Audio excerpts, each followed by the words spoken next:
Calvin is joy. That is immediately what I think of when someone asks me about Calvin. He is joy. He radiates joy. He was born with a rare brain malformation called polymicrogyria. It presents a lot like cerebral palsy. He also has epilepsy and a speech-language disorder.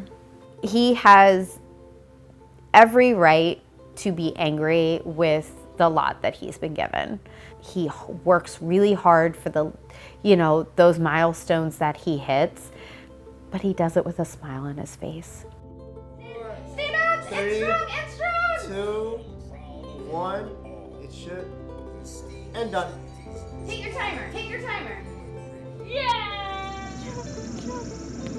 My daughter Emma she's an extraordinary child, as all kids are. She's happy, she's playful, she loves people, she's never met a stranger. After being born at 27 weeks with her twin sister, both girls were in the NICU at our local hospital for months. Emma weighed just 1 pound, 9 ounces when she was born.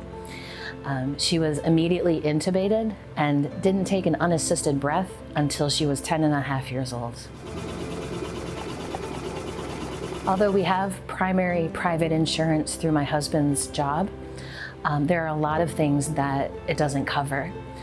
So we rely on Medicaid to cover Emma's nursing, weekly therapies, as well as her feeding. Emma is 100% formula fed. It's unsafe for her to swallow, so she can't eat by mouth. The formula alone has a monthly cost of $3,500. Because of Medicaid, it's covered.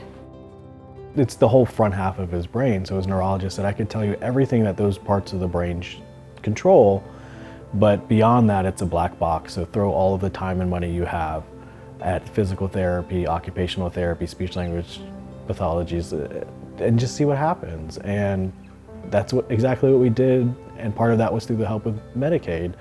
And when you look at all these bills, it's sometimes overwhelming, and they're not always picked up by our insurance. Calvin requires 24-hour monitoring and support. Even when he's sleeping, he's at risk of serious health injury because of his epilepsy. And the Medicaid hours, as of right now, don't cover 24-hour support. So to have any cut will be devastating to him and people like him. Every other month, someone comes to our house to check in and make sure Calvin is still disabled. The fact that they are touting waste, fraud, and abuse is absurd. We know that this will affect us, and I believe that it will likely be shown first in attendant care services. If I need to drop out of the workforce because we are reduced in hours, I'll lose my health insurance and we'll only have one health insurance and Calvin's Medicaid. So it is really a ripple effect when we look at how this will impact not only us, but the people who care for our son.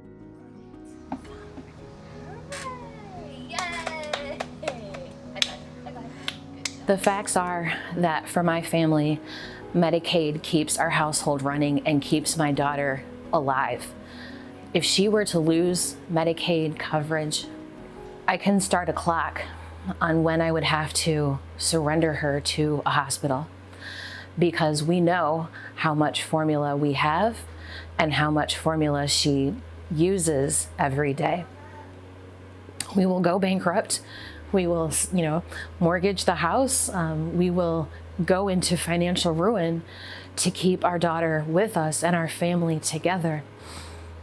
But there's an end date if she doesn't have the services that she needs. How are you feeling? You good? You feeling good? Thank you. They're just disregarding the negative impact that this bill is going to have on people. It's not a matter of whether it's going to hurt people. It's a matter of how many people are going to be hurt. And it seems as if the number doesn't matter to certain elected officials.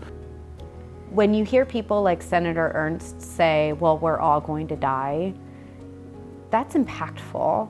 And that those words are heavy. It's so callous.